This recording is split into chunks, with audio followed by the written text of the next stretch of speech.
मेरी चाची इस दुनिया की सबसे सुंदर महिला थी। मैंने अपनी जिंदगी में कभी इतनी खूबसूरत महिला नहीं देखी थी। उन्हें देखकर मैं बस देखता रह जाता था और उनसे नजर हटाना बहुत मुश्किल हो जाता था। चाची की यह खूबसूरती ही नहीं, उनकी अदाएं भी ऐसी थी जो मुझे अजीब लगती थी। एक बात थी जो मुझे समझ नहीं आती थी कि जो चीज चाची दुनिया भर के लोगों के साथ साझा करती थी, वही चीज वह अपने परिवार से क्यों छुपा रखती थी। क्या परिवार का हक नहीं होता? जो चीज चाची दूसरों के लिए सामान्य रूप से बांटती थी, वही घर में क्यों छुपाई जाती थी? क्या मैं चाची के परिवार का हिस्सा नहीं था? घर के लोगों का हक सबसे पहले बनता है, और मेरे दिल में यह सवाल उठता था कि क्या मेरा हक भी नहीं बनता। मुझे इस बारे में भाई से बात करने का कोई मौका नहीं था, क्योंकि अगर मैंने भाई से कुछ कहा तो वह मुझे सख्ती से जवाब देगा और शायद मुझे सजा भी दे सकता था। लेकिन चाची से मैं बात कर सकता था, भले ही वह मुझे एक बच्चे की तरह समझती थी। चाची को यह एहसास नहीं था कि मैं अब बड़ा हो चुका हूँ।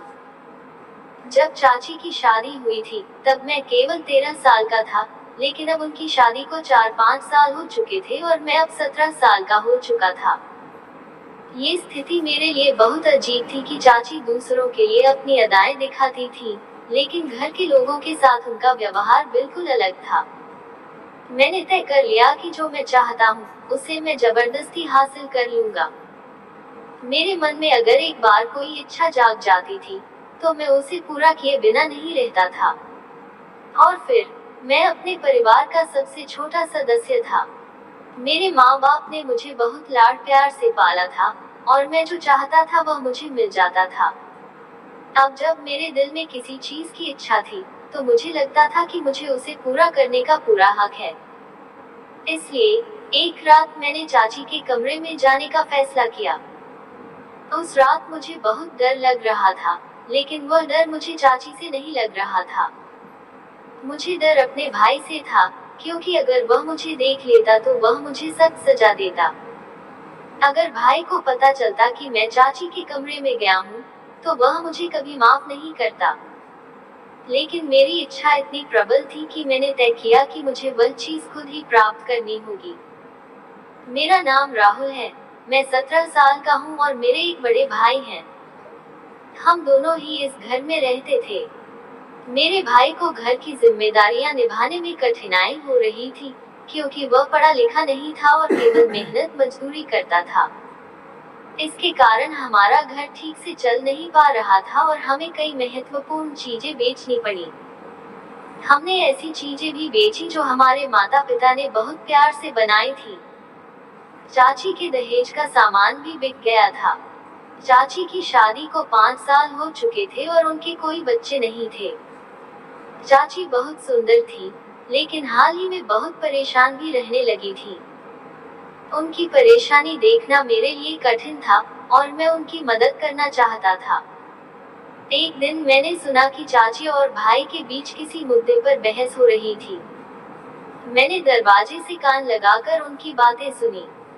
भाई ने गुस्से में कहा, क्या तुम समझती हो कि तुम्हारी खूबसूरती के कारण मैं तुम्हारी हर बात मान लूंगा? तुम्हें क्या लगता है कि मैं तुम्हें बाहर काम करने की अनुमति दूंगा? समाज क्या कहेगा? मुझे पढ़ाई करनी चाहिए थी और कहीं नौकरी करनी चाहिए थी, लेकिन इसका मतलब यह नहीं कि मैं अपनी गलतियों की इतनी बड़ी कीमत चुकाऊं और तुम्हें बाहर भेजूं। समाज में तुम्हारी सुंदरता के बारे में 1000 बातें होंगी, और मुझे उन सबको सुनना पड़ेगा, तुम्हें नहीं। चाची ने गुस्से में जवाब दिया, दुनिया हमारे घर में राशन देने नहीं आती। कोई नहीं जानता कि हम भूख से मर रहे हैं। हमारे पास बेचने के लिए कुछ भी नहीं बचा है। अगर मैं बाहर काम नहीं करूंगी, तो घर में सोने के लिए बिस्तर भी नहीं बचेगा। अगर मेरे पास एक हुनर है, तो मैं इसका उपयोग क्यों नहीं कर सकती? भाई ने कहा, मैं चाहता हूँ कि तुम अपने हुनर और क्षमताओं का इस्तेमाल सिर्फ मेरे लिए करो, दूसरों के लिए नहीं। तुम्हें मेरे लिए ही ब्याह किया गया है, और तुम्हारी जिम्मेदारी सिर्फ मेरे लिए है। तुम्हें जलील होते हुए नहीं देख सकता। चाची ने जवाब दिया, मेरी शादी भी तुम्हारे साथ इसी उद्देश्य से हुई थी कि तुम्हारे लिए सब कुछ करूं। और मैं भी तुम्हें जलील होते हुए नहीं देख सकती। तुम्हारी उम्र ज्यादा नहीं है, लेकिन चिंता की वजह से तुम बूढ़े लगने लगे हो। तुम्हारी स्थिति देखकर मुझे अफसोस होता है।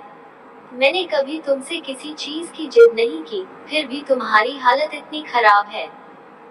लोग कहेंगे कि इस औरत से शादी करने के बाद तुम्हारी खूबसूरती और सेहत खराब हो गई, जबकि इसका मेरे लिए कोई महत्व नहीं है। भाई ने चुप रहकर चाची की बात सुनी और फिर कहा, ठीक है, तुम ये काम शुरू कर लो, लेकिन अगर इसमें कोई फायदा नहीं हुआ तो फिर हम इसे बंद कर देंगे। चाची ने पूछा, कितना फायदा होना चाहिए? भाई ने कहा, इतना फायदा होना चाहिए कि तुम्हारा वक्त बर्बाद न हो।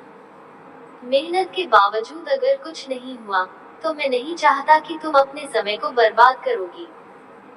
चाची ने आत्मविश्वास से कहा, मुझे पूरा भरोसा है कि 1 महीने में हम इतनी अच्छी कमाई करेंगे कि हमारे घर की सारी चीजें ठीक हो जाएंगी। भाई ने कहा, ठीक है, मैं तुम्हें यह मौका देता हूँ। भगवान करे ऐसा ही हो। भाई की बातें समझ में आ गईं, और मैंने देखा कि चाची एक ऐसा काम करना चाहती थी जिसे भाई नहीं मानना चाहता था, लेकिन चाची को अपने ऊपर पूरा विश्वास था। मुझे खुशी थी कि अगर घर में पैसे आएंगे, तो अच्छी चीजें भी आएंगी और मुझे भी जेब खर्च मिलेगा, जो पहले बंद कर दिया गया था। घर में अच्छे खाने की कमी थी, और चाची ने शादी के शुरू में बहुत अच्छे खाना पकाना शुरू किया था, लेकिन अब स्थिति बदल गई थी। चाची भी पढ़ी लिखी नहीं थी और भाई भी बिल्कुल अनपढ़ था, लेकिन चाची के पास क्या विकल्प थे? भाई अपने दोस्त से फोन पर बात कर रहा था, मेरी पत्नी ने बहुत शोर मचाया। मैंने उसकी अनुमति दे दी है। अब मैं पछता रहा हूँ, लेकिन वह बहुत सुंदर है और उसने घर के लिए बहुत बलिदान दिया है। मैं नहीं चाहता कि उसकी बात न मानूं। अगर उसे ऐसा लगेगा कि उसे सजा मिल रही है, तो घर की स्थिति और भी खराब हो जाएगी। भाई ने चाची को काम करने की अनुमति दी और चाची ने अपने कानों की आखिरी सोने की बालियां बेच दी। अगले महीने में चाची का बर्गर का व्यवसाय तेजी से बढ़ने लगा। मोहल्ले के लोग चाची के बर्गर के दीवाने हो गए और हमारी आर्थिक स्थिति में सुधार होने लगा। भाई ने चाची की मेहनत की सराहना की और उनकी इज्जत भी बढ़ गई। एक दिन चाची के बर्गर ठेले पर एक लड़का आया और उसने बर्गर मांगे, लेकिन उसके पास पैसे नहीं थे। उसने कहा कि उसकी माँ बीमार है और उसके पास खाने के लिए कुछ नहीं है। चाची ने बिना सोचे बर्गर उसे मुफ्त में दे दिए। जब भाई घर आया, तो चाची ने उसे यह बात बताई। भाई ने शुरू में गुस्सा दिखाया, लेकिन फिर समझ गया कि चाची ने सही किया है। उसने कहा, हमने खुद भूख का दर्द झेला है, हमें दूसरों की भूख को समझना चाहिए। उस दिन से भाई और चाची ने एक नया नियम बनाया और हर दिन कुछ बर्गर गरीब और भूखे लोगों को मुफ्त में देने लगे। इस दरियादिली से उनका व्यापार और भी बढ़ गया और चाची का बर्गर ठेला पूरे मोहल्ले की शान बन गया। धीरे धीरे हमारा घर फिर से खुशहाल हो गया और चाची के बर्गर ठेले की बदौलत हमारी आर्थिक स्थिति में सुधार आ गया। मैंने भी पढ़ाई में मन लगाने लगा और भाई ने मेहनत करके घर की जिम्मेदारी निभाई। चाची का ठेला अब केवल एक ठेला नहीं रहा, बल्कि हमारे परिवार की नई उम्मीद और खुशहाली का प्रतीक बन गया। इस तरह चाची ने अपनी मेहनत और हिम्मत से हमारे परिवार को नई जिंदगी दी। उम्मीद है कि यह कहानी आपको पसंद आई होगी। चैनल पर पहली बार आए हैं तो कृपया आई स्टोरी वॉइस चैनल को सब्सक्राइब जरूर करें। कहानी सुनने के लिए आपका बहुत बहुत धन्यवाद।